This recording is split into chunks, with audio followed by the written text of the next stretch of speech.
Hey there, cowboy. What a tangled web we weave, my friends. Curses and madness upon us all. I am Euclidean Vision, the emotional support, back with my second Echo hero concept, this time showing off my first tank build, influenced by the shape-shifting potential of Echo's body, and a particularly shy mecha spider lady. Now this kit is pretty complex, so there'll be less animations and numerical discussions, and we're just going to dive straight into it. Aiming to create a middle ground between Reinhardt and Winston, using splashes of Mei and even Zenyatta to make some kind of weirdly mobile brawler. Let's get ready for Halloween and BlizzCon simultaneously with Reclusive Echo, the shifting spider. And the complexity of Reclusive Echo will be evident immediately, as I can't even talk about her hitbox without skipping straight to her first activated ability, her shift ability, handily called Shapeshift. Like Bastion, the Reclusive Echo's playstyle revolves around changing between two distinctive forms, humanoid form and spider tank form. Each form has their own primary fire and their own distinct advantages in both mobility and protection, but both forms have the same health pool of 400 total, the same barrier pool of 800 total, which will become important very soon, and each of their other abilities work similarly in either form. The most important aspects of Shapeshift to note anyway are that transforming between each form is performed via a short dash and separated by a short cooldown, and that the humanoid form is relatively pretty normal. It might actually be slightly smaller than most other tanks, but the spider form has a very specific mechanic in that it turns your body into a mobile spherical barrier. This barrier has a 4 meter radius, relies on the aforementioned barrier pool of 800 HP, which doesn't regenerate while in spider form, and the depletion of this barrier pool or Echo's death will force her back into humanoid form. There could be a shift to third person while in spider form if it makes easier to control, and I feel this is most likely the best option based on how the rest of her kit functions. An equally important thing to note about spider form, however, is its movement. At base, spider form has no movement speed reduction, at the cost of Echo's hitbox being placed above the barrier exposed to enemy fire. There are some further mechanics that will manipulate this and her relative movement speed as we get into the kit, so don't fret just yet. But the basic idea overall is dash to transform from humanoid to spider, provide greater protection to your team at generally greater risk to yourself, then dash back to humanoid form when greater personal protection and barrier regeneration are needed. Now hopefully that makes it pretty evident why I have to smash through this.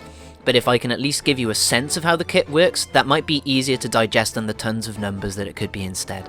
Stats will be shown, but it may be easier for you to just pause the video occasionally and read through them to really gain a grasp of how these abilities would be balanced out.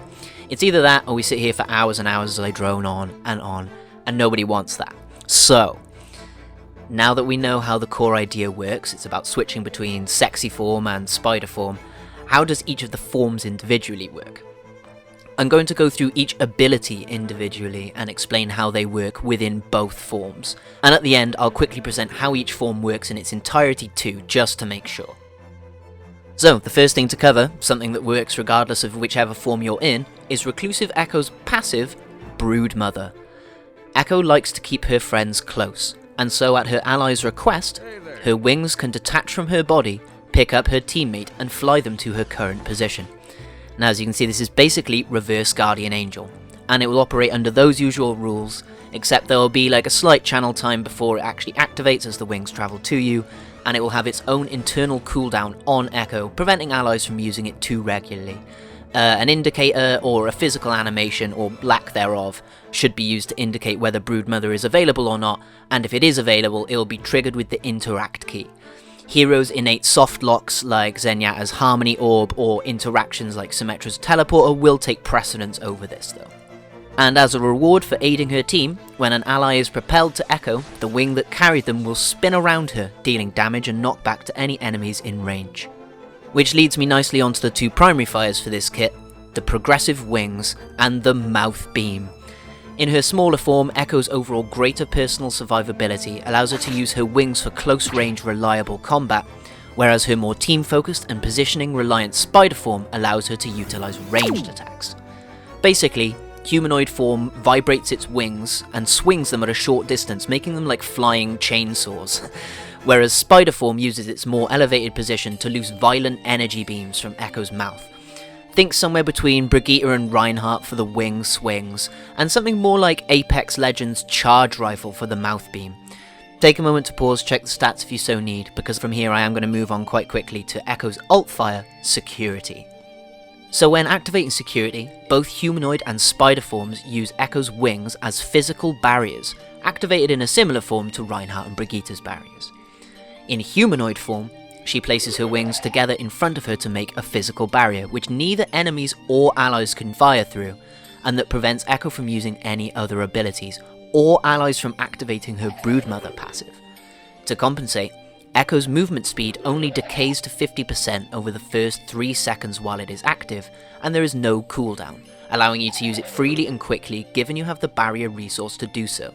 This ability does rely on Echo's barrier pool, but is the only ability in humanoid form that shares Spider Form's base barrier pool.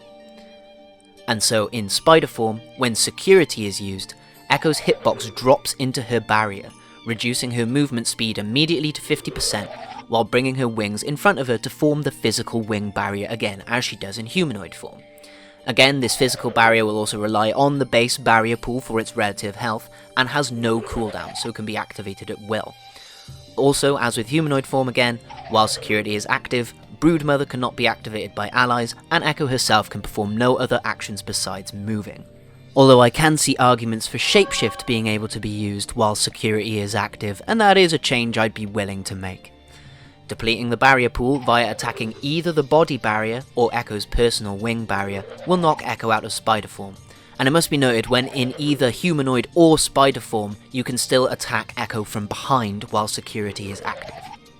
And so as not to get behind myself, onto Reclusive Echo's second ability, their E ability, Hard Light Web.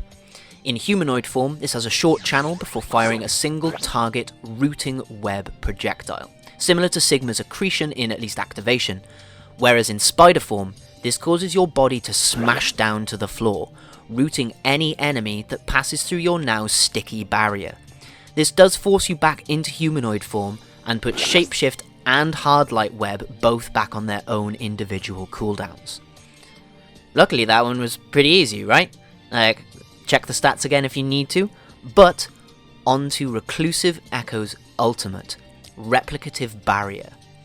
Echo assumes her final form, a floating hard light web of intricate design that both blocks enemy attacks and replicates ally attacks in the direction Echo is facing. Echo can move at double her usual speed in this form, along with having perfectly controllable flight and being personally invulnerable, but she will be unable to perform any actions besides moving for the 6-second duration. This ultimate activates from either form, but will always revert you to humanoid form at its conclusion, refilling your barrier resource for when the transformation ends. And so as you can see, it's as if Transcendence and Amp Matrix had a baby with Sigma's barrier, which itself had been on a strict diet of Valkyrie pills. Double up a barrage, turn it back round a corner, fly into the faces of your enemies and laugh with the Reclusive Echo. So quickly to sum those both back up, Reclusive Echo's humanoid form swings its wings, hides behind them, throws a web, and can do a flip-de-doo to turn into a Spidey. Spidey form is literally a moving barrier, but it also shoots lasers, lets you hunker down, squishes people till they stay still, and can thankfully also turn back into a sexy robo-lady. Both forms can turn into a giant flying death disc, given time, and your friends can jump to either form with a handy disembodied cyber wing, which spins and spins, and round we go. That was Reclusive Echo, the shifting spider. I wish I could have done more animations and more discussion of the actual numbers and particular interactions and stuff, but otherwise this concept wouldn't have even seen BlizzCon. So finally, I can see this version of Echo again being either an Omnic or originally a human, with their strange physicality either being totally normal to them as an Omnic, letting her be really super cute and shy when people are freaked out by her, or she was originally a human who's come to adapt to this very inhuman way of physically being, and so can be a bit more tsundere, flaring a bit more animalistically while still being taken aback by signs of acceptance. But then ultimately, who knows? Let me know if you prefer the more slapdash style down in the comments, and also which of the concepts you prefer so far. Resonant Echo, the Sonic stand, is my first support idea, and my next support is going to be Mimic Echo, or Echo, the Copy Queen. which will even come with its own companion video because it too has a single ability that makes everything way too complicated. And hopefully I'll see you there, friends, for I've been Euclidean Vision, the emotional support, staring longingly at your cursor hovering over the subscribe button, you sexy, sexy person, you. Take care of yourselves, teammates, and may the glorious light of Best Girl shine within you. Peace out.